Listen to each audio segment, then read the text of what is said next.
was a dark, stormy night as the boys settled in to give advice to their listeners, helping them win.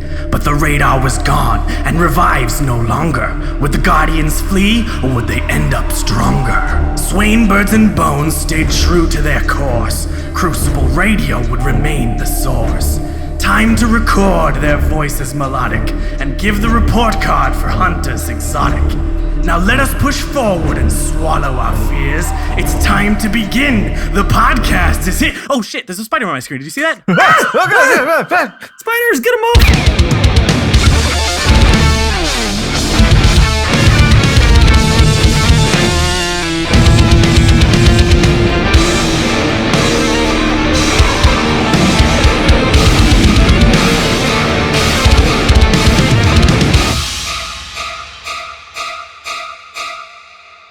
Okay, guys, I'm a little freaked out, but I'm ready to do the show. Swain, how you feeling tonight? Is there any spiders here? Is there any spiders left? Did we get them all? I think we're good for now. We're good. We're good. Crucible Radio Studios officially removed. Spider free. All spiders.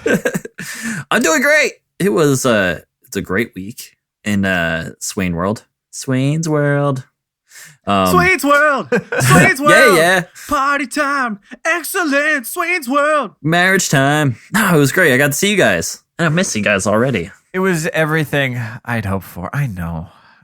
I gotta say, man, Philly is an incredible city. Fun. Old as dirt. It's the city of love, and I fell in love with the city of love. Brotherly love. There was a lot of brotherly love going on in Philly, and a lot of weddingly love. Yeah, that's the thing. Also, Birds is here. How you doing, Birds? Hey, guys. Good to be back. All three of us are here. I'm spooky because my name is Bones. I'm Halloween all year round, baby. So should we just talk about Philly for 20 minutes up top of the show? Yeah, this is the Philly episode. Yeah. If you want to skip all this wonderful filler about my terrible wedding, you can just go right to the end because we don't want you listening. Or if you enjoy the show and you want to hear a little bit about what we've been up to, because it's important to talk about things other than Destiny, or else we all go stir crazy.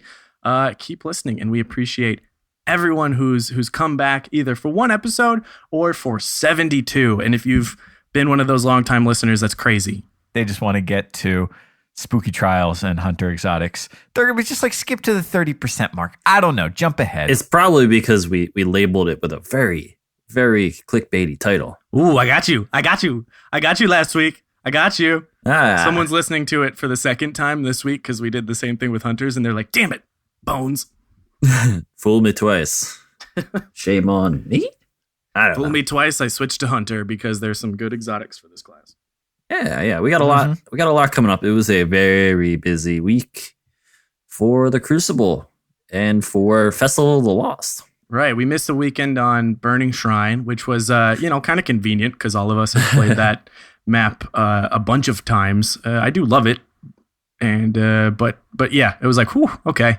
Of all weeks to miss Trials, not too shabby. Swain's wedding was absolutely beautiful.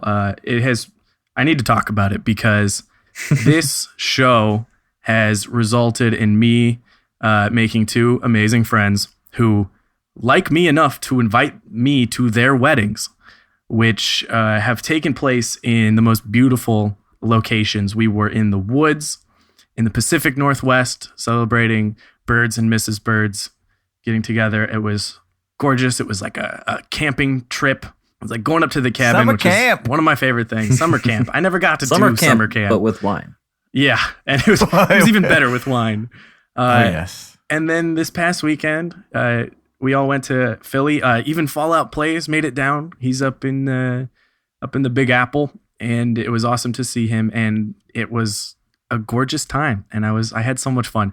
Their ceremony was the shortest wedding ceremony to ever happen, and still included 17 Lord of the Rings references. That's not even a joke. We kept it a very tight 3 minutes.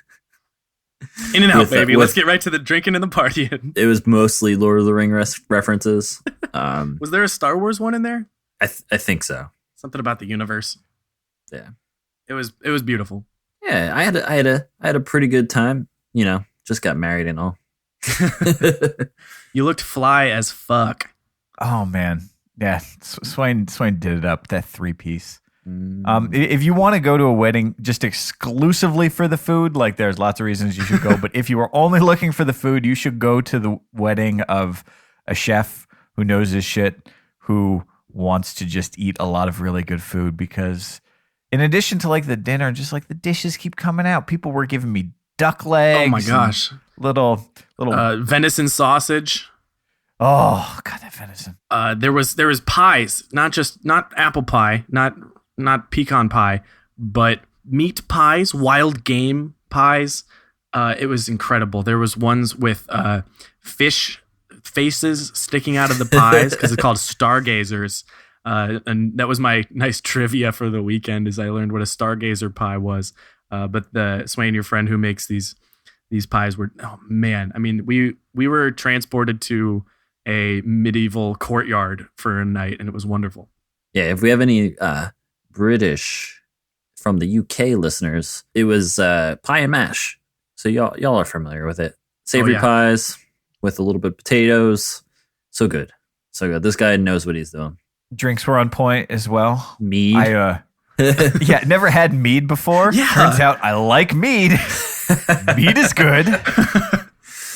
Turns out I can have mead a little bit, and if I had any more, it would be too much. It's dangerous. Mead dangerous is intense. because it's just like apple juice. Like, Yeah, ooh. like honey apple juice. Yeah. And alcoholic. Nah, but we had a great time, and we're looking forward to the next time that we get to hang out together. Because I live on the opposite coast, and it's not as easy. I keep feeling like 2016 is kind of over for me because, well, I'm going home for Thanksgiving. I'm going to Chicago to see the parents and my grandma, but that'll be a quick jaunt. Nothing like a whole weekend in Philly. And then after that, I'm just sort of chilling, which I'm looking forward to. But it does feel like 2016 is sort of like, all right, cool. Now it's kind of just, I'm just playing it out. And it was crazy how like many fun things we did this year because of this show. Like I was saying, we went to Destiny Con. I went to 2 weddings. Swain, you flew to LA to see Auntie Donna, and we had a great night at Cantor's, the best restaurant. And like all of that's just hold on. It's the best restaurant that is open at 1 a.m. Yes. Slow your roll a little bit. This is the best restaurant in the world.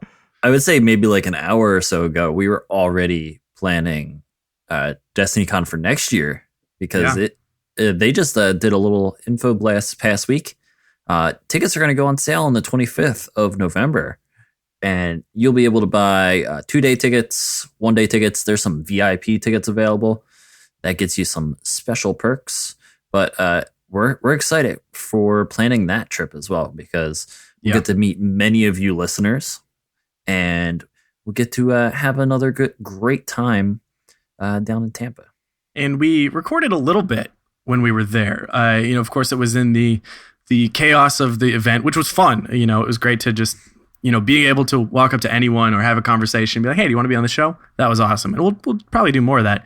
But stay tuned for, something special from Guardian Con featuring your favorite podcasts, which I assume first is Crucible Radio and then many other Destiny shows in our wide, wonderful family of Destiny podcasts. Big things in store. Big things. We got some big things. Guys, we got some big things. Big things. There you go.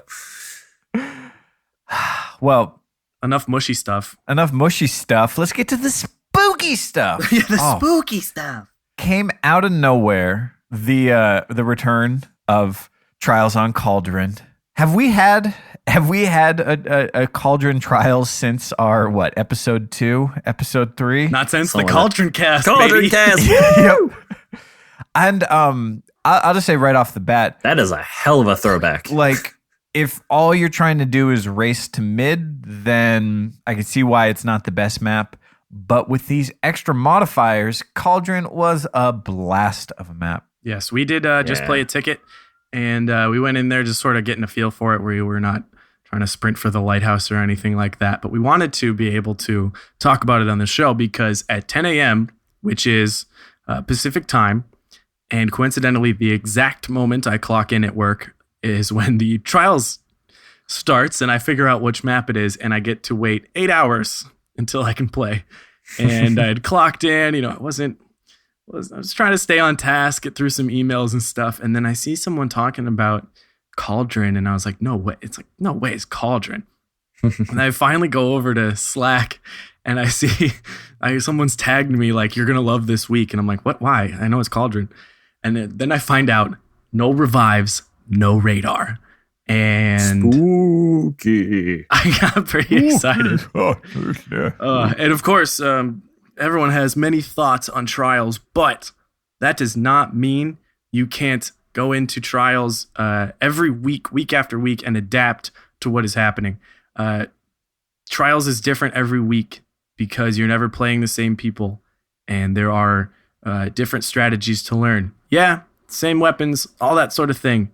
But adjusting to someone's movement, the way this team operates, their communication is why Trials is freaking fun. And this just presented a whole new obstacle for everyone to have to overcome. And I thought that was awesome. And I commend the live team for giving us something new, a new experience. Regardless of if you think it's a good or bad experience, it is new. It is keeping it fresh. And that is a good thing. Okay, there's my rant. So, I mean, if you've listened to us for quite some time now, you will know that we are big proponents of the setup mentality that Fizz talked about way back when we interviewed him. And he loves Inferno, and we love Inferno because there's so much more to call outs. There's so much more to knowing your map, knowing your enemy, knowing the tendencies of the way people run maps, so you can kind of get in someone's head. You can do you can execute flanks, successfully. You don't get that like radar ping when someone's like way out, and you're like, oh yeah, someone's flanking, and you can kind of tell if they're split. But there's no telling where everyone's at. I love how, and I think Cauldron's such a great map for it. I love how it makes the flank and just the rotation so important, because even if you've sort of got an angle locked down, you can't just wait for the radar ping to give it away. You can go literally do a lap all the way around the map and get them from the other side. There's a couple times where I got snuck up on for sure. I also like the effect that no revives has on weapon usage.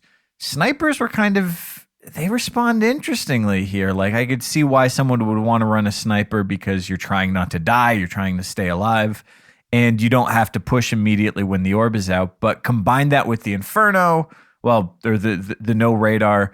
Shotguns are always a great choice for panic, run around a corner. Didn't think he'd be quite right there. Yeah. One thing is clear, that when we were doing well, it's because we were communicating well. Like, it really forces good, rich communication. And there was a couple times I noticed where, Bonesy, you were in your beloved Last Guardian standing mode, and Swain was doing the call outs, and I realized, like, oh, Swain's good at these call outs. He's got the guy on his radar. Just let him do it. Maybe pop in if I can see another angle or something.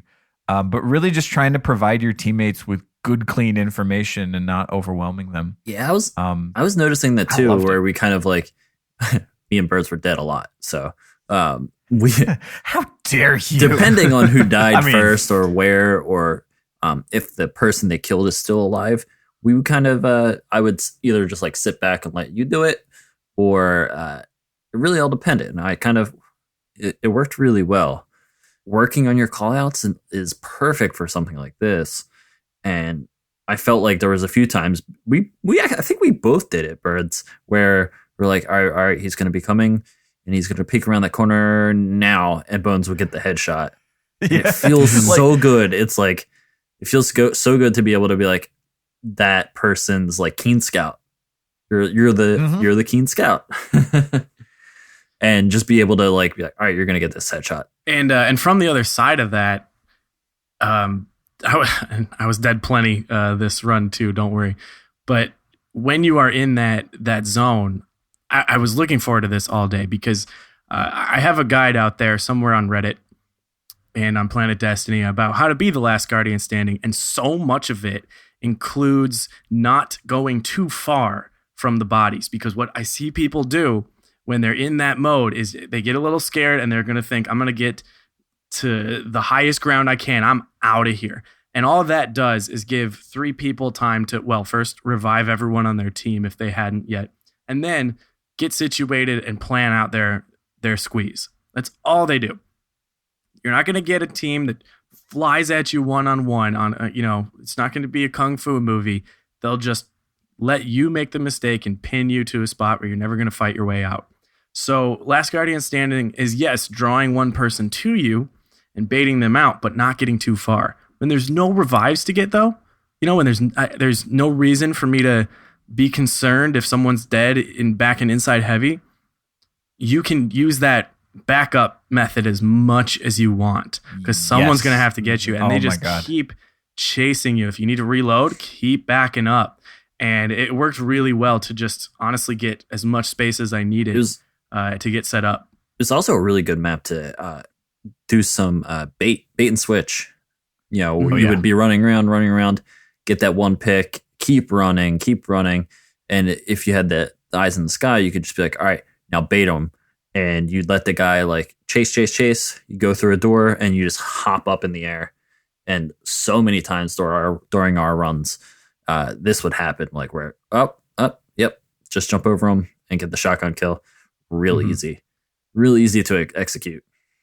You mentioned sniping birds, and I did not use a secondary sniper, but I did switch to No Land Beyond for a couple games, and I thought it was so satisfying. I don't know how I feel about playing with a sniper right now. I guess a good pairing would be The Last Word on a map like Cauldron, especially with no radar, but it is real nice to get a pick and not need to worry about that body at all, because when you are sniping these days, I always feel like if I get a pick, I got to stare at that for at least a few seconds. See if they're going to go try to get the res, make sure I'm denying it, make sure that kill is ours before my teammates push up or before I push up.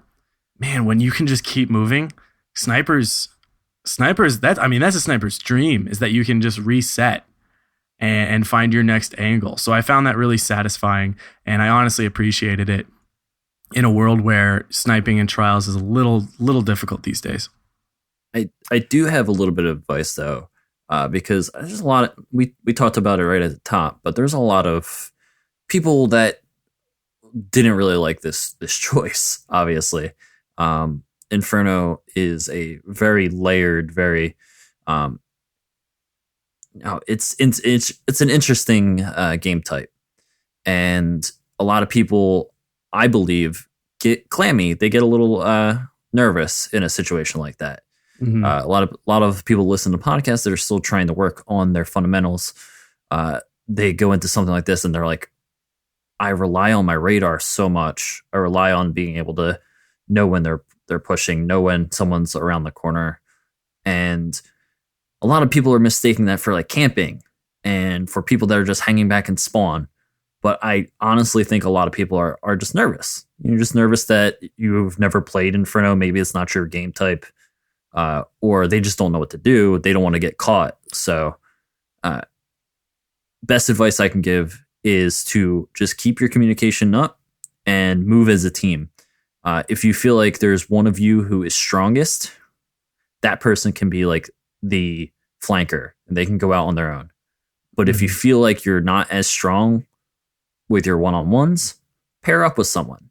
There was a lot of times during our run where I'd be like, all right, I know Bones knows what he's doing over there. I'm just going to stick to birds. And if we find somewhere, we're going to team shot, or I'll let birds go in. And if I see that he is like getting hurt, I'll hop over him and try and finish up kills. And the biggest key was listening to my teammates and saying like, oh, Birds knows that there's 2 people in there. I won't push through the door. Or if Bones over there is having some trouble, I can tell, and he'll call it out and be like, there's 3 over here, there's 3 over here. And we know immediately to stop what we're doing over here and move over there. Mhm. So communication's key, and it's just a game. So just keep playing, keep playing, keep playing. If you're nervous about it, don't buy your boons. Just go in there and practice. Best thing you do is just practice. I think I said like right as we started our ticket, like, oh, I forgot how to play Team Inferno. 'Cause it's just like, it's such a different game mode. One thing that we haven't mentioned yet is that audio cues become so much more important. Yeah. You've got to listen, especially when people are moving around aggressively with their jumps. That's what gives it away. If you've got a striker shoulder charging, if you've got people using Twilight Garrison, you guys make a lot of noise. Yep. But also for myself, like being aware of the noise I make, I'm using bones. I got my triple jump on. Yeah, jumping less. Yeah. Yeah. And so like staying on the ground, just like being conscious of how you give it away. There was times where we had not seen anybody yet, but you just hear that shoulder charge or you hear that Twilight Garrison and you go, oh, well, at least one person's outside. Well, the other thing is use your vertical space. Your vertical space in a situation like that, there's so many times you would jump up in the air and the person below you is just like spinning in circles because they know you're there. They just don't know where. And having something CQC like a shotgun or a really good melee or a sticky grenade is perfect for something like that. Two things you guys brought up. The sound is definitely one of Inferno's biggest criticisms. And I get into conversations all the time about people don't like Inferno, and I just have to be my asshole self and be like, why? Let's talk about it. I'm going to tell you Inferno's great. And, the sound comes up because there's a gaming phrase, especially in stuff like, I think, Call of Duty. And, Halo players are pretty familiar with No Radar, which is sound whoring. And that's a stupid term, I think, because why would you call it that? But what that means is it's the known phrase for listening very carefully for footsteps and other things to then be the guy who camps and waits for someone to come around a corner and go, oh, I hear someone, here they come.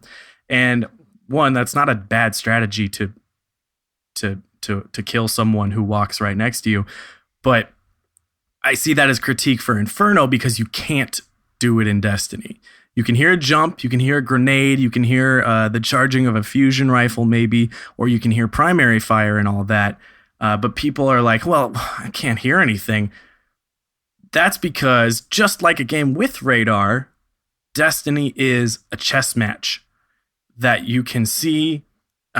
Just like in chess, there's no sound predicting it. It's all about strategizing and predicting what your opponents are going to do. And when you stop worrying so much about what's happening right in front of me that I can viscerally feel and see, this is my only way of knowing what could go on, and you start thinking a little bit more strategically, you start thinking about the choices a player would make. Not what is he doing right now? I can only react to what he's doing right now, but what might he do? And then with Inferno, you start seeing it like pieces moving on a chessboard, and you go, look, this guy's gone outside under the bridge. Like, how many times did that happen to us where a team would do the same thing 3 times and it's just like, all right, I'm going to go meet him right there. And you get that first kill because that you start predicting that. Or, man, I see 2 of them over here in the back, but I don't know where that third guy is. I should be seeing a third guy at this point. You turn around because he's probably at the stairs by A trying to pick you off. So when you start thinking about that, it doesn't matter that there aren't lots of sounds and that you're not getting an immediate indicator of an enemy behind you because you're already looking where he's going to be before that. And I do want to talk about flanking that you brought up, how I can maybe go off by myself and you're like, okay, he's good. Let's see what else we can do. And then if the call out is necessary and I say, well, I got 3 over here, you turn around and run over there. This is for trials, all trials, not just Inferno, No Radar, spooky trials.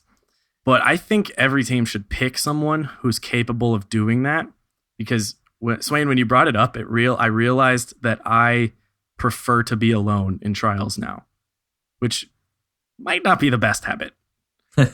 So maybe I'll think about how that affects my game right now and think about changing it. But when you said that, I realized that I don't like being next to teammates. And I think that's something that people could benefit from in trials, when people play a little scared, a little bit slow, kind of one step behind the team, waiting for them to do something and not thinking about their setups, not where should I be as opposed to where am I right now. I hate being next to people, because that means that we only have maximum 2 angles, because there's 3 of us. And if I'm standing right next to a teammate and we're both looking in this door, that's only 1 angle we have. Hopefully our third is doing something else. So anytime I'm next to someone, and if we're not in an engagement, I try to run away. So if you have a guy that likes to run away, or maybe, you're playing with a Titan and 2 Warlocks, have the Titan flank because he's faster. Try to think about that. Try to think about, am I getting an advantage for us, or am I standing behind my friend right next to me hoping that he solves my problems? Because I think that happens a lot when you bunch up. Team shots, great, but you can team shot from 2 different sides of the map. You don't have to be firing down the same hallway to team shot. So that's something to think about. Maybe you guys have an angle on that if you guys don't spend a lot of time running around solo. On that? We're all about rhyming and puns this week. Oh boy. I mean, it's not like I can tell I've been playing a lot of Clash when I look to see like for blue teammates on my radar and just say like, yeah, let them go first. Like just stand behind them. Let them suck it up. One thing that did occur to me, and I think this might be a little bit specific to this particular week of trials, but maybe not. This idea of a flank as just moving into a position where you can cover an angle that the enemy is not expecting. There was a couple times where, it's Cauldron, so you guys are outside, you're pushing them back into A spawn, and I realize I'm going to run around and do the flank, but I'm only going to go and peek out the door from B. And that's it. I'm not going to push up with the shotgun. I'm not going to run all the way around to get in their face. I'm just going to let you guys force them to run a little bit. So when they try and move up, when they try and move into a different position, I've got an angle covered there that they weren't expecting. Yeah. And I think sometimes that's enough. It doesn't have to be do or die. It's just putting them in a position where they can look left and they can look right and they're still not covered. Yep. Yeah. If you are the guy that feels like, man, I can't find someone as fast as my teammates. Like, what's going on? I feel like I'm slow, or I'm always a step behind, or I'm always around the corner when I should be shooting. That's your opportunity to flank. I do that plenty. I'll switch roles. If I'm the guy that, was off on the left and I get a pick or whatever, and then, I'm playing with a teammate who is a shotgunning Titan and they might try to push up or chase that last guy. I love that because I get 20 seconds to reload, check my special weapon, make sure that's reloaded, put a couple rounds into Party Crasher, stand up on the pillar in the middle of Burning Shrine or on the lantern at Cauldron and just sort of wait for a little bit. It's like, oh yeah, there he is. Enemies coming around the outside. Pick him off. That's just good strategy. And you don't have to be the one that is always constantly running forward looking for that last kill going, I'm helping. Just let them herd them to you. It's the best. And then that teammate or those enemies are like, man, I don't know what to do if they're just going to be everywhere. It's a great strategy. Well, guys, it's not going to be back next week, I don't think. I am so sad. It's permanent. Just kidding. I spooked you. I think people were afraid of that, but like for real, I have not had so much fun playing Trials in a long time. Like maybe that's just because I'm not a fan of regular elimination as much, but revives are tough. Everything about this was just the map choice. The whole blend was enjoyable. I'll miss it. I love this spooky weekend. Yes. All right. Well, for those of you who are just so done with Trials. Yeah. And are for just, those of you who are skipping ahead randomly to get to the exotic reviews. Right here. You've arrived. So about right the here. wedding, it was... Yeah, let's talk about Philly a bit more. Dude, you know what I loved was those cheesesteaks we had. What was that? Delisandro's? Is that what it was called? Oh, see, I had Ishkabibbles and... Ishkabibbles. See, every time, Bertz, every time you hit me up and we're trying to like meet up somewhere because I was with Swain and you were with Mrs. Spirits, you were just like, oh yeah, I had Ishkabibbles. I'm like, Yeah, What? I just love saying it. And then She saw it on the map, like we were looking at a Philly map on Google Maps, like literally a week in advance, and she just looked at it and said, Ishkabibble. and then on Saturday, I got time to kill, and I'm like, what are you guys up to? And you're like, I'm eating Scrapple. And I'm like, is this guy speaking gibberish to me? What's happening? Okay, so here's so I went to the Dutch eating place at the Reading Market. Oh, you went to Reading Terminal? So good. Yeah. Oh, it was so good. It was like cool. dense. And the alarms kept going off. It was great. I had missed breakfast, which apparently Scrapple's a breakfast food, but the girl there was willing to fry me up a slice since I never had it. And it had the nice like crusty fried bit. It wasn't until I got some mustard in the mix there that this thing clicked. Okay, but explain what Scrapple is, because you're saying a word that sounds like you're mean to say the board game, but you're wrong. Scrapple is the scraps, essentially, from different cuts. It's not always like a lot of people are gonna talk about it like it's hot dogs, where you just like, oh, hot dogs are just made of pigs faces and butts. But this is is usually like the extra scraps from breaking down primal cuts, so the better stuff. See, Swain knows his shit. Yeah, it's like grind into like kind of a paste, like almost like a pate kind of thing. Yeah, and then they slice it and fry it, and you get it like usually real crusty on the outside. It's almost like pig polenta is probably the best way to put it.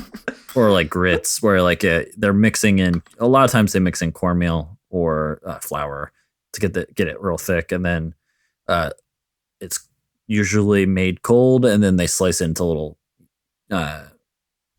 Shingles? Is that the best way to put it? Yeah. I don't know. I got like a healthy right slab. now. It's like a nice slab. It's good. It's good. I had and a it's shingle good with mustard. Anyway, Let's talk about Hunter Exotics. you want to do a musical break real quick? Oh, yeah. Musical break real quick. Segment, we lied to you.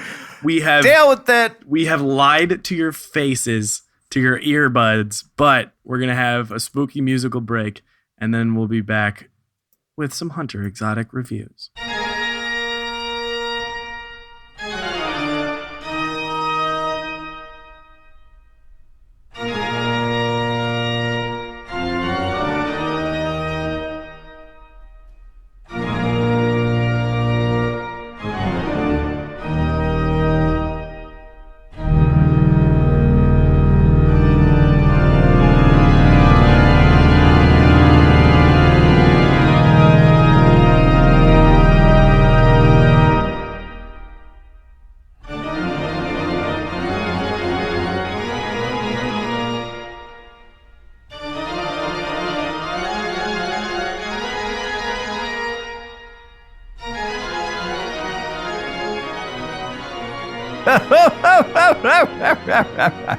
Welcome back.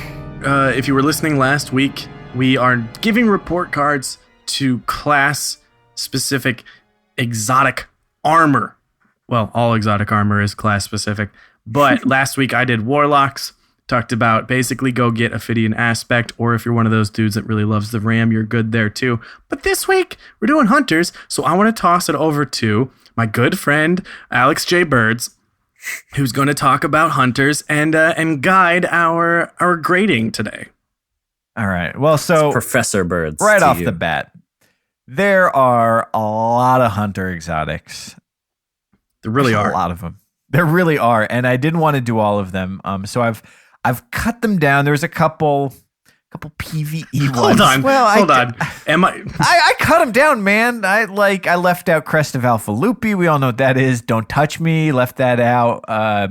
What's it? Celestial Nighthawk. Knucklehead Radar. Not doing any of those. Someone got mad at me for not talking about Purify Robes and PvE, and I just want to remind everyone listening that this is Crucible Radio, the podcast for all things Destiny PvP. Okay, continue. Why didn't you talk about Transversive Steps offering a really good option in PvE, Buns? What is your problems? That is cool. I actually really love that those legs are great for the raid. That's very awesome for the...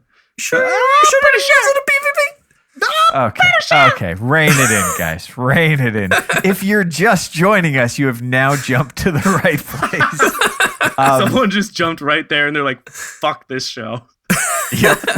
There are easier ways to find out what exotic to use, but you apparently enjoy listening to us, or you're legally obligated to listen to every video we put out. Suffice it to say, these are all PvP grades. They're not PvE grades because I don't really know. Let's just jam through them. We got a lot to get through. Yes. I've got 4 up top, and these are there's a lot of subclass specific exotics for hunters in particular. So I've got 4 for our Blade Dancer right off the bat. These, of course, are, there are others I've left out, but these are Mask of the Third Man, ATS-8, Tarantella, Lucky Raspberry, and Shinobu's Vow. Even seem like talking about. Up first, we got Mask of the Third Man. This one basically gives you some extra time on your super, on your Blade Dance. Now, Blade Dancer is a strong class, but I don't think the super is really the centerpiece of it. You know, most matches, you're probably going to get 2 blades a game, and extending a little bit of time is useful, but if you're popping it at the right time, you don't need all that much time. It's really when you're chasing someone down. But I think the thing that I really took into consideration from year 1 here is that in year 2, kind of up to year 3 now, when they had the hunter class balance, they changed how it works. So if you're not swinging the blade, you can hold on to it for a bit longer. And I think for that reason, that really limits the utility of Mask of the Third Man. Does kind of look cool. It's one of the original look cools. Oh, baby. Eyes. Year 1. Get those Eris eyes. But it just doesn't seem like a good choice in year 3 with so many other good ones to pick from. So I gave this one a C-. Not the worst, but just don't use it. There are better choices. It's had its day, and sometimes we just sort of cycle through different things. Up next, we got our ATS-8 Tarantella. This one looks super cool. Love these spider-themed ones. This one's kind of a PvE one as well. You take reduced arc damage from Minions of Darkness, but it's going to give you some Arc Grenade and Arc Blade recharge faster. Sounds great in theory. It turns out that recharge faster boost it gives you, pretty minimal. We're talking a couple seconds. Maybe a bit more at high levels of intellect and discipline, but I don't know, not worth it. This one D+. Maybe if you're playing a lot of Fallen based PvE, this is a good choice. But so many better options. Up next is my Bay. Am I saying this right? My Bay from year 1. Yes, you are, old man. Yes. You're wrong. We love them. Lucky Raspberry. Megan, maybe. You do better. You can have that voice. You do that one better than I feel like I just did some sort of Simpsons or SpongeBob character, and I don't know what it was. A bit of overlap. I loved Lucky Raspberry when the meta was Blade Dancer with Thorn and Arc Grenade and a shotgun and Blink. I literally did not take my Lucky Raspberry off from the moment I got it. In year 2 or year 3, I'm going to keep saying it. In Rise of Iron, it's still an interesting choice. When you respawn, you get that grenade energy. So if you're playing a playlist where there's a lot of turnover, maybe a little bit of rumble, it's not a bad choice. I know Bones doesn't plan on dying nearly as much as I do. We had the same argument over Void Fang. Void Fang, but I think it can be pretty huge to have that instant grenade on respawn. This also extends the sort of chaining from the Arc Bolt. Arc Bolts got hit pretty hard. They're not a top tier grenade, but I think this remains an interesting choice. Definitely worth pulling out of the vault from time to time if you are running Blade. But I think this next one really kind of makes that tough to do. So for that reason, I'm going to give Lucky Raspberry a B. That's a good grade. Minus. Whoa, the minus. I tacked on the minus at the last second. I won't dispute that grade too hard, but I will say that I think Lucky Raspberry is highly underrated in Rumble and a little bit in Inferno when that game can get a little chaotic. But Lucky Raspberry, even with skip grenades in Rumble, for me was huge because Rumble is less about your KD and more about being in the action constantly. So if you're dying, you're going to charge headlong in, and being able to charge with a skip is really, really awesome. So I use that in Rumble quite a bit. It's not the godsend it was in year one trials when revives were instant and constant. That made Lucky Raspberry really awesome, especially with the stronger Arc Bolt. But I really do think that this is a good Rumble exotic if you are playing Blade Dancer. So take that for what it's worth. I agree. Shiro approves. But here's the deal. If you are running Blade Dancer and you want a Blade Dancer specific exotic, it is hard to beat Shinobu's Vow. A lot of people have these by now. I got lucky with that engram and got mine pretty early. Shinobu's Vow. This one's a two-parter. It gives you an extra charge for your skip grenade, and it also bumps up the tracking pretty considerably on it. So, your skip is going to break out. It's going to, all the little bits and pieces going to chase people down, and they will once they get a lock on, they will continue chasing. This is the reason I like running Night Stalker, just to be able to shade step out of tracking.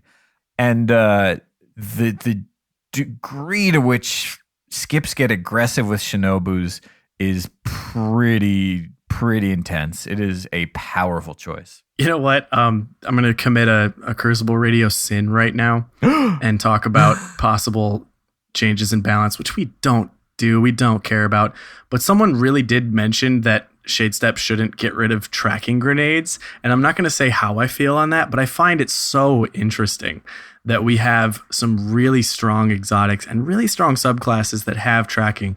And I'm literally thinking of Shinobu's Vow and Axion Bolts.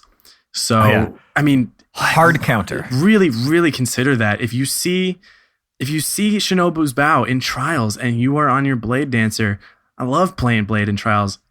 Not so much Golden Gun, but it's still good in trials.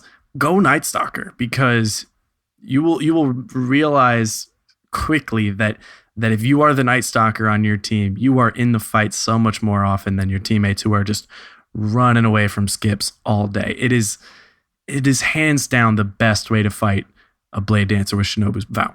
Yeah, just the joy I get from watching someone throw an Axion at me, and then just watching that little Seeker just he's seeking, he's looking, but he ain't finding. It's automatic. But Shinobu's Vow, hard counter from Night Stalker aside, is a fantastic choice if you're running Blade. I don't think it's necessarily the best choice in the game, but if you are a skip grenade aficionado, you would do well to use this. So slightly limited utility, kind of ties you to a particular build, but absolutely dominant in that build. And for that reason, I'm going to give Shinobu's Vow a solid A. Agreed. I like it. Can we talk about gunslingers a little bit? Let's give the Solar. Give the Goldies a little time. And they got some choices too here. I've picked out 3. There are others. Up first, we got our ATS-8 Arachnid. And I was almost going to skip this one, but I don't think a lot of people... I don't think a lot of people have ever used it. They don't know what it is. It was year one, but... was that a Dark Below exotic? Yeah, I forget when they let it out. I don't think it was right off the bat. Sort of happened. It just kind of happened. This one is going to change your golden gun. So when you ADS in, you're gonna zoom. You're gonna get that accuracy boost. But most importantly, it's going to give you more time with your golden gun. I want to say the same thing I said about Mask of the Third Man, which is that if you know when to pop your Goldie, you really don't need that extra time. Either you're positioned right and you're ready to take those shots, or you're popping it too soon. If you can't see your target and you pop it, it is a huge audio cue. Everyone knows what it sounds like when a Goldie goes. They're going to be running, trying to get away from it. So the extra, 3 seconds I think this gives you from 12 to 15, it's just not worth it. Don't use it. D. Talking about popping your golden guns, there is a clip on Twitter posted by the 3 Bs from Inclement. Look them up. It's on Twitter and his video clips. It's on Trials Timekeeper. And what he does is he spawns and pops his golden gun as soon as he spawns. And what that actually does is makes it harder to hear because you're in spawn noise and the other team is not listening for it and stuff. So he pops it immediately and then jumps middle and bam, bam, bam. Like none of the other team approached thinking, oh, we got a golden gun. They just walked up ready for the first engagement. And like, that's your proof right there that you don't need all this time in the world to find your target once you've popped it. If you've popped your Goldie, you need to be a little aggressive and you have plenty of time to go get your kills. So I think that's as proof enough for me that I don't really want to devote an exotic to extra time on my golden gun. Again, same rules apply. It's a super exotic. You're going to get maybe 2 in a regular match. You get maybe 1 or 2 in trials. Not worth it. And I'm going to say some similarly not glowing review of this next one, Acleophage Symbiote. I think I can say that correctly. This one was more interesting in year 1. This gives you 4 shots with your golden gun. I just don't see this as being worth the exotic slot. It's not a bad perk. Yeah. 4 shots is nice. I mean, obviously, if you're playing 6s or your aim is not great, but it does reduce the timer that you have. So you got to go a little bit more aggressive. This is perfect when you're, challenging a heavy in 6s, but for general usage, I don't know. I feel like if you want to take on a lot of people with your golden gun, you should use whatever the perk is that makes people explode when you shoot them and just try and get them to bunch up. I gave this one a C. It's fair. It's good for mayhem, if that ever matters. Oh my god, golden guns and mayhem. Everywhere. That's spooky. That's the spooky laugh. Last one is one I can actually say I like and I use from time to time when I switch to Gunslinger. And that, of course, is the classic Young Ahamkara Spine. This is going to give you double trip mines, and it's going to make your trip mines last a lot longer. There is a caveat with this, which is you're going to be throwing a lot of trip mines and just leaving them places when it turns out, like, I guess no one's coming this way. Try not to get blown up by them when you forget about them, because it hurts my KD when I do. But I think there's a play style that really supports this exotic, which is defensive gunslinger. You're using a fast firing pulse rifle. You're using your trip mines. You maybe got a defensive shotgun or a fusion, and you can be very close to unpushable by putting the trip mines up or letting people push into you, and you throw a trip mine behind them. So when they try and back up those stairs or back down that hallway, they're going directly into the path of it. Trip mines are a super fun grenade. Granted, they're not sticky anymore, but that was a little low P. I think we're in the spot where it's kind of a specific play style, but within that play style, it's an interesting choice. They play well with those strategy games that we were talking about earlier in trials. Not so much just playing the first few seconds ahead of you, but 10 seconds ahead of you. Where are they going to be? Where do I want to force them? And if you've got that mentality of playing it like a chess match, then putting a grenade on a wall where someone's going to end up in 5 seconds can be a real good way to make someone upset when they walk into your grenade later. So, not the best choice in the game, but good for specific play style. I'm giving this one a B. Let's move on. Okay. You can tell Swain doesn't play Hunter. I literally don't play Hunter or Warlock, but I plan on. That's part of what I want to work on a little bit more. Playing. We're saving the best for last. So I'm listening. I'm paying attention to what I need to have.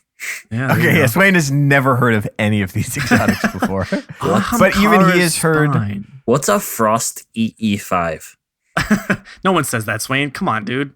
Embarrassing us. I think it's FR0 EE5, but we'll get there in a sec. Because we've got one more class specific we've got to talk about, and this one is dope. This is Graviton Forfeit.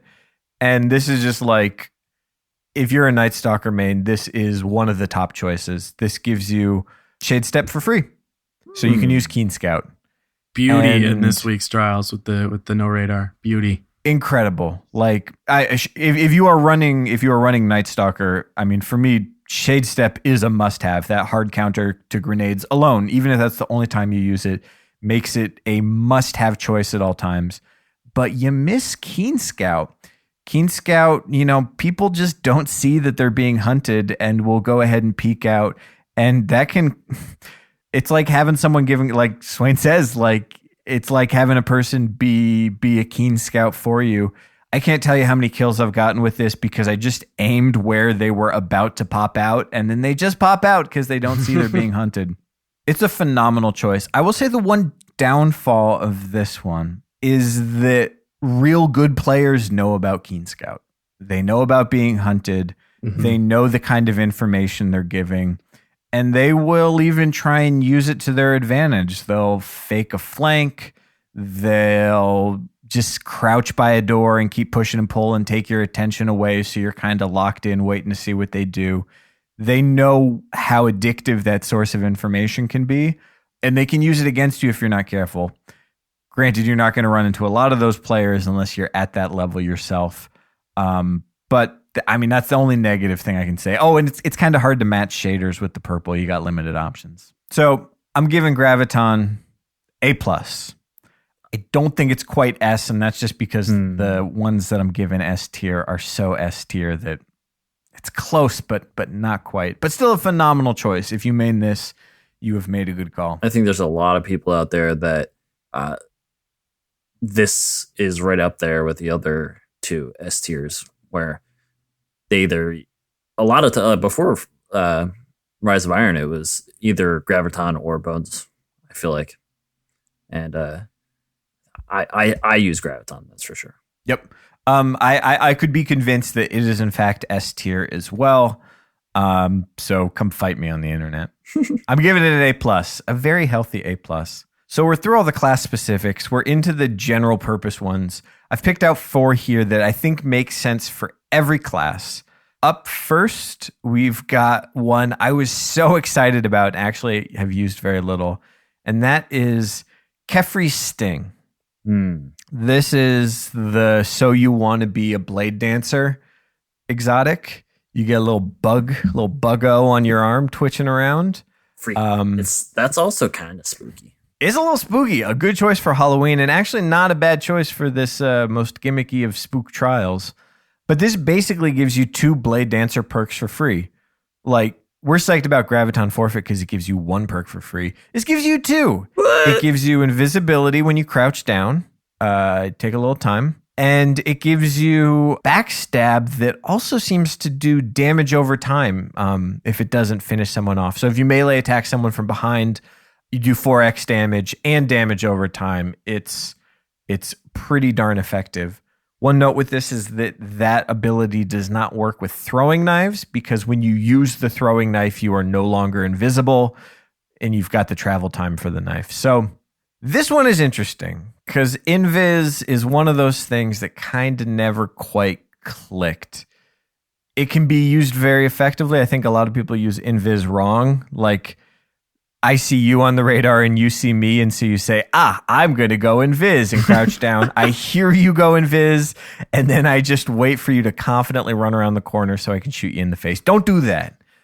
But if you can get a quick Invis off of spawn and use it to not give away your radar as you're flanking around the map, if you can use it in the thick of battle and just engage someone up close in a way they didn't expect, there's a lot of possibilities. Apparently in Japan, Invis is very popular. It's a big part of the meta there that is not so common in the US. Yeah, just a very sort of different playstyle meta that's developed. I think another cool perk of this one is that it's got primary weapon loader, and that is nice. I love not having to re-roll my arm exotic or like carry around 3 of them for each of the different ones. Primary loader in general is just it's just such a convenience thing. I want to play Destiny in Japan. Yeah, let's say 2017. Let's see if we can have Crucible Radio foot the bill to Japan. That's not going to happen.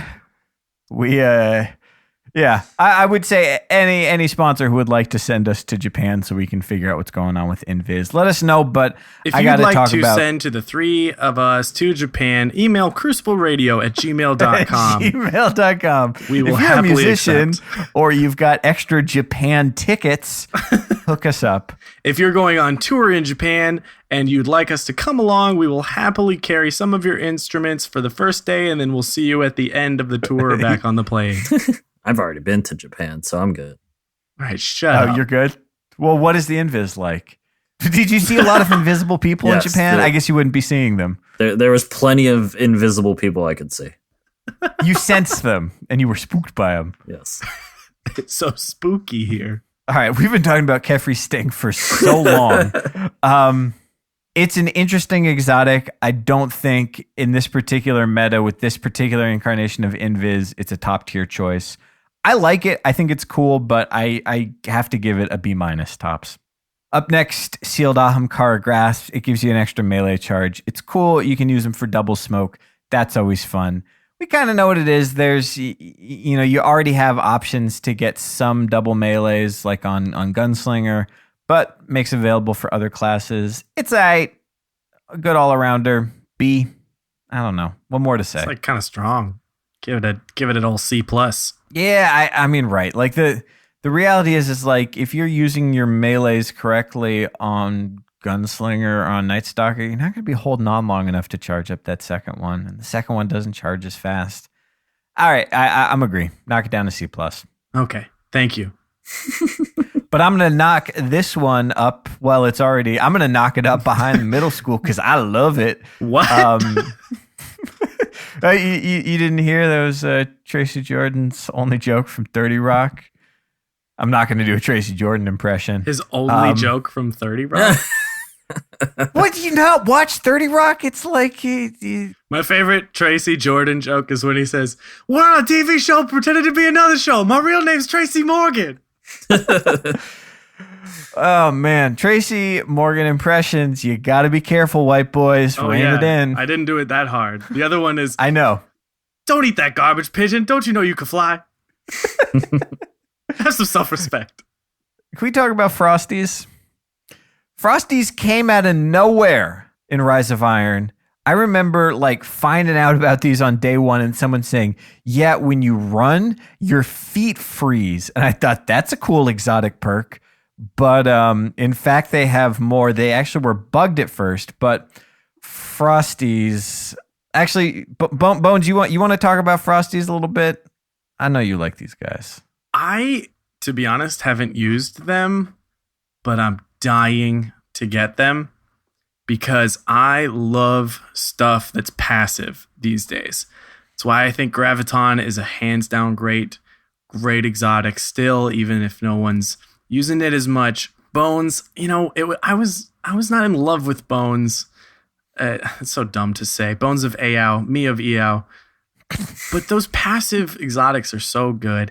And I think Frosties are wonderful. And Frosties work great for me, hypothetically, because I love to move around and reposition.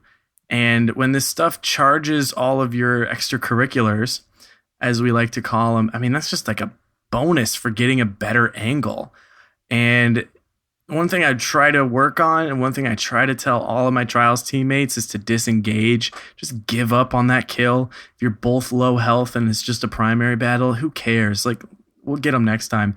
So if you reposition and swing all the way around and get a big flank, and now you got your smoke and melee, or you got another skip grenade and stuff, awesome. So these perks are really awesome. And I think when an exotic encourages you to move around, like Dune Marchers, which we'll talk about, or other stuff like that, that's great because I think that encourages smart decisions and it encourages good strategy, like moving constantly.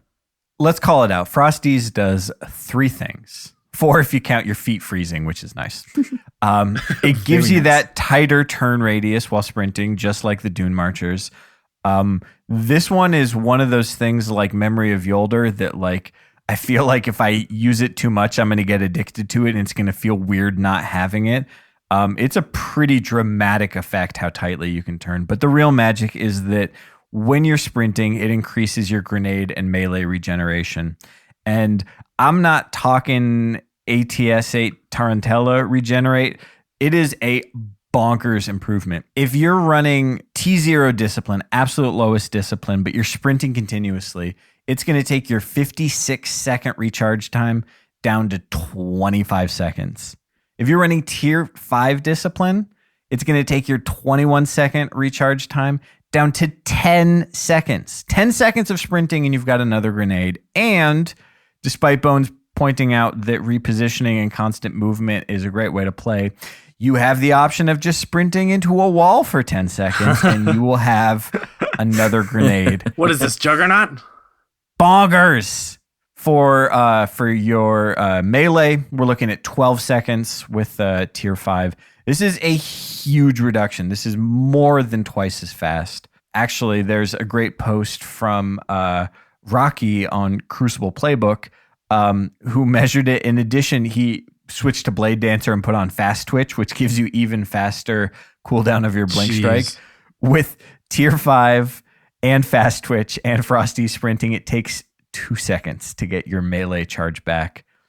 This is bonkers. Granted, you will have to change your playstyle a little bit. You got to be sprinting. You got to be prepared to move around. But like that situation you were describing, Bones, where you realize, I'm out of here. I am outnumbered. I am weak. Sprint away to get your health back is something we all do. Now you're sprinting away to get not just your health, but your melee and your grenade back. You are ready to turn around and fucking challenge. This is an incredible exotic and everyone should try and get it and use it. And for that reason, I'm giving Fro EE5 an S. That sounds wonderful. And as someone who is okay with taking off Bones of AO, I really want to try that for some Last Guardian standing scenarios. I am not one of those people capable of taking off Bones of AO. That's our last one. I'm addicted to this one, man. This is just like, for me, what hunters are supposed to be. If you're using Bones of AO, you need to be using better control. This is a jump that gives you control in air, but more importantly, it gives you a huge speed boost. And combined with Bones of AO, you get triple jump that gives you phenomenal speed. It is the fastest way to roll as a hunter, bar none. I don't know, maybe Fizz with Radiant Dance Machines and Mida can go a little bit faster, but just being able to whip across even a big map like Widow's Court in a matter of seconds with Bones of Yao is bonkers. And every time I take them off and I'm just rocking that regular better control, which I think is still a better choice than triple jump, it just doesn't feel right. Like I feel just hamstrung. I really want to try and love Frosties, but they're just so good. Bones are so good. I'm giving them an S. I'm an S if you haven't. Yep. For sassy. My friend of Yao. Yeah, I mean, you're right. You're totally right. Bones of AO are a great choice. They are a passive ability that you can constantly apply in every situation. You can cross ground, so when I say I love to flank, I'm there in a second. It's like Titan skating on your hunter. You can just fly around the map with these.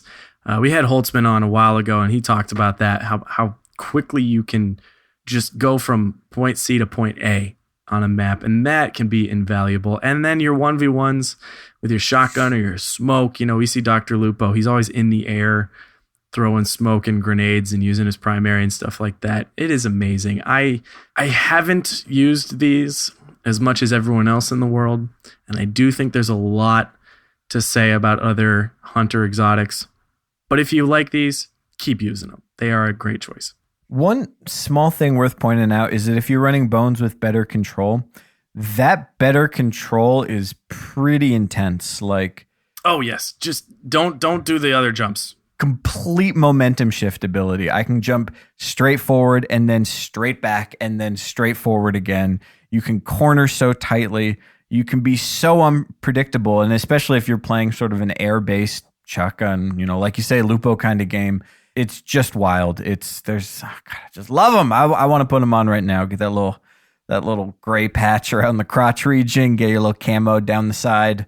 They're also They're also like, and this is a small detail, but they're like nice and big. And every time I put on regular hunter legs, like it's like the bottom half of my hunter looks so dainty now. Like there's no meat there anymore. I want my waffle stompers. I have to double down on the better control. I have this set on all 3 of my hunter subclasses right now, and I know people want that triple jump with bones to bounce around forever. It's not worth it. I'm telling you, better control is amazing. Worth it. And even without bones, don't use triple jump. Use better control. You can actually hear me in early episodes like not know about it and insist on using triple jump. It is just the better choice. Yeah. There's one clip you can watch. You've probably seen it. It is Ramblin' going 26 kills on Trials 1v3 blind watch.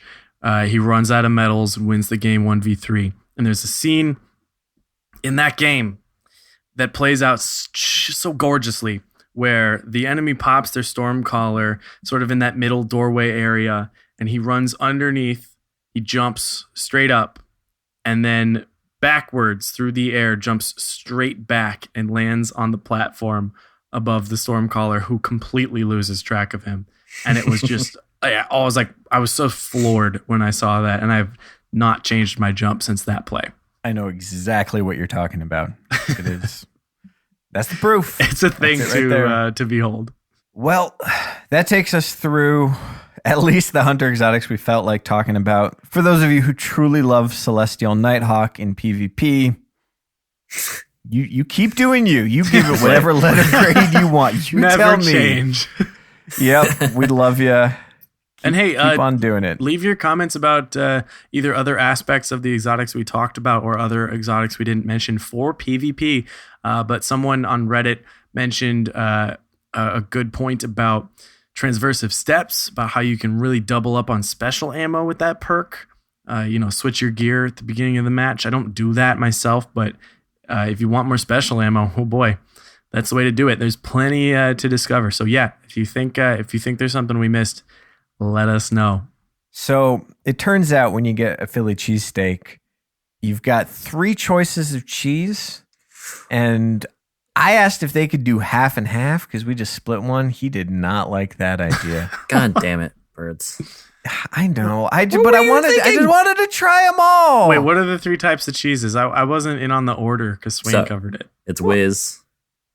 It's American. And if you're lucky, they might have provolone. Depends on the time of the day. Depends on where you are. Some places don't even mess around with it. Provolone is best enjoyed at 3 p.m. I mean, I have to agree with your advice that, like, if you want the experience, you got to go with the Whiz. You got to see what it's all about, this cheese sauce. But I also tried the Provo, and it was great. It was so good. It's good. Well, that concludes another episode of Friend Talk, featuring segments briefly about Destiny. We talked a lot about Destiny this week. Hopefully you didn't have to skip around too much to find the end. Hopefully you just like listening to our show. I like listening to our show. I like you guys. Speaking of, if you like our show, leave us a review on iTunes. I don't think we've ever said that. Yeah. But we'd really appreciate it if you went over there. I used to. And leave us a little rating and a comment. I read them. Yes, there's a few things to look forward to for Crucible Radio. One, if you like our apparel, which is available at crucibleradio.com/store, that might be changing. There will be some designs that you cannot get anymore, and there will be new signs to look forward to. So, man, if you've been thinking about it, I love everything we have right now, but we got to mix it up. Grab it and look forward to some updates. You can also look forward to, some things we won't talk about right now, but you can also, using offer code Crucible, get 10% off on some Control Freaks. I wanted to talk about the Control Freaks we got sent because we have a little package we each got, and I finally got to try out the Destiny ones. Yeah. And I got some more Galaxies. Galaxies are my favorite, man. I love the short one on the Galaxy. It's so good for the left stick, really comfy. I like the Destiny ones. They are kind of stiff and convex, and I think that's Yes. kind of nice for the right stick. They're really, really firm, and that is nice. You don't feel like your fingers are slipping at all. I like them. I thought they were great, and I was interested to see if like our game specific ones were all they're cracked up to be. And I Worked think for they the are. game. Well, we'll talk a little bit more about this in the future. We'll get more in depth about Control Freaks because we definitely like using them. But if you want to find all of this, you can go to crucibleradio.com. We're there. Everything you could possibly want's there. Even you could order there's so much. You could order a cheesesteak from it. Hey, let me get one of those cheesesteak sandwiches. Oh, Whiz it's wit. from the Let me get- docks. let me- He's visiting Philly. Let me get a whiz wit. Hey, I'm in Philly now. Let me get a whiz wet. Wit. Wit. Or wit out. Hey. Let me get I a Philly don't- cheesesteak and a water. Water. Water. The guy who A does water how ice. it's made voiceovers, I know, is from Pennsylvania because he says water. That's the only thing that goes through. And now they hose down the part with a steady stream of pressurized water. I don't know why. You 'cause tipped this your is- hand. This is the dumbest thing to think, but when you said that, I assumed that all episodes of How Is This Made have like a strong Philly accent. I'm just imagining that show. It's like, oh yeah, so what happens is they put the John on that right there, and then that goes it, and They attach it to the right other there. John, and they really, it's over there by the radio. I love the idea of doing a very detail-oriented show that just uses a catch-all noun the entire time. Oh, it is such Whoa, a look at that John. Yeah, and the announcer's really wowed by what he's seeing. It's the first time he's seen the footage. So yeah, so they send it Whoa! through the conveyor belt. And, oh my god, that's amazing! Whoa, look at that, John! Thank you for listening, everyone. We love you. Have a good Love week. you. See you soon. Spooky episode. Everything's been Spooky scary. cheese sticks. Spooky cheese sticks. Down.